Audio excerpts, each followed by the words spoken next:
Hurricane Helene update. We are in Daytona Beach. 35-mile-an-hour winds right now. Guys, gotta get out of there. In the panhandle. You gotta get out of there. Be safe. Oh, the hat's just kind of floating around here. Don't worry. I got a leash.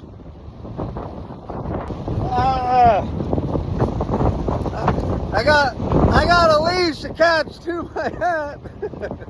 Okay, so we're prepared. Oh, shit. Okay, I got it back. Don't worry. We are good to go. We are walking down here in Daytona Beach.